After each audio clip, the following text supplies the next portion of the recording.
Today, we're going to dive into some absolutely fascinating insights from neuroscientist Dr. Wendy Suzuki.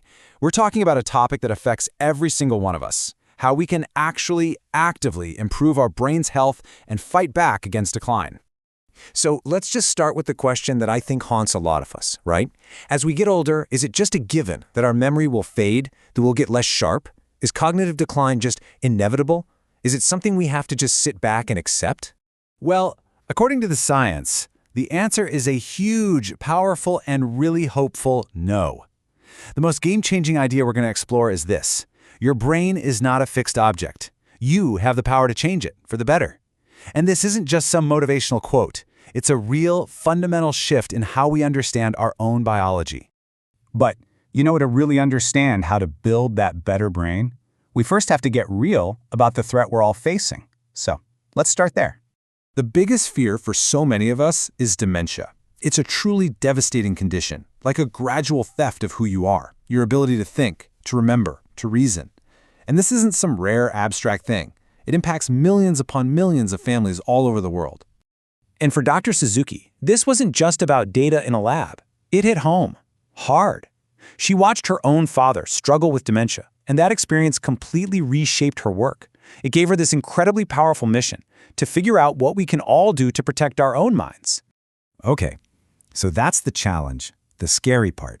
But this is where the science offers some just incredible hope.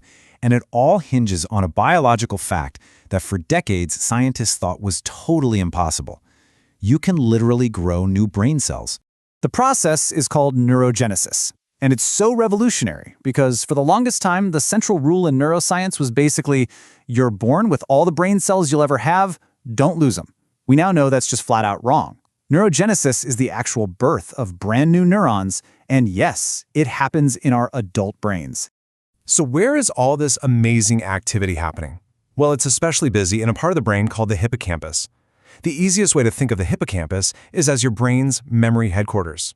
It's what allows you to form new long-term memories. So the connection here is simple, but it's so powerful. More new cells in the hippocampus can directly lead to a better, stronger memory. So how do we flip the switch on this brain cell factory? Dr. Suzuki's research shows this beautiful, simple chain reaction. It all starts when you move your body. That physical activity fires up key parts of your brain, especially the hippocampus. And that stimulation, in turn, is what tells your brain, hey, time to make some new brain cells. Okay, so if move your body is the secret password, that immediately leads to the next question, right? What kind of movement? Do I have to become a marathon runner? What's the best possible exercise for your brain? We so often think that brain exercise means doing puzzles or Sudoku or the daily crossword. And hey, those things are great, they're good for you, but the science on this is crystal clear. The single most powerful, most transformative thing you can do for your brain isn't a brain game at all. It's good old-fashioned physical movement. But why? Why is a brisk walk more powerful for building your brain than a really complex puzzle? It all circles back to that core science we've been talking about. Moving your body is one of the most effective ways we know of to directly fuel neurogenesis. It's like giving your brain's construction crew the absolute best tools and materials to work with. And the benefits here are immediate and long-term. A single workout can literally sharpen your focus and boost your mood for hours. But the real magic, the superpower, comes from being consistent. Over time, exercise seriously improves your long-term memory and builds up this incredible protective armor against diseases like dementia. So there is no doubt that exercise is the superstar here. It's the headliner. But for maximum effect, it needs a good supporting cast. So let's put together the whole toolkit for building a resilient, healthy brain. Pillar number 1. No surprise, move. We just covered it. Regular physical activity is simply non-negotiable. It is the foundation that everything else is built on. Now, Pillar 2 might actually surprise you a little bit. It's connect. It turns out high-quality social interaction is amazingly protective for your brain.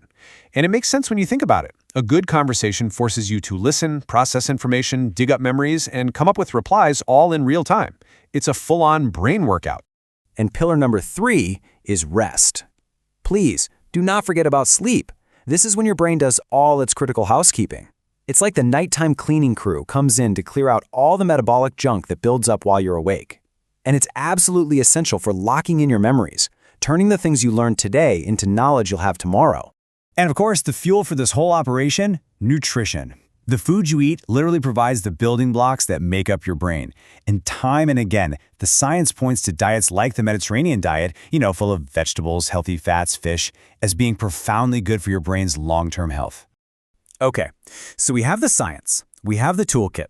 Let's pull this all together and focus on what it all means for you right now.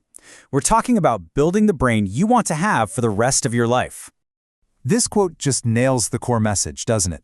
It's not about some huge, dramatic, one-time fix. It's the small choices you make every single day. The choice to take a walk, to call a friend, to eat a salad. Those are the literal bricks you're using to build the brain you'll be living in for decades to come. And that leads to what I think is the most empowering takeaway from all of this. Don't let this feel overwhelming. The path to a better brain isn't about making radical changes you can't stick with. It's about the small, consistent choices. That daily walk, that call to a friend, they all add up, they compound over time, and they build real, lasting protection for your mind.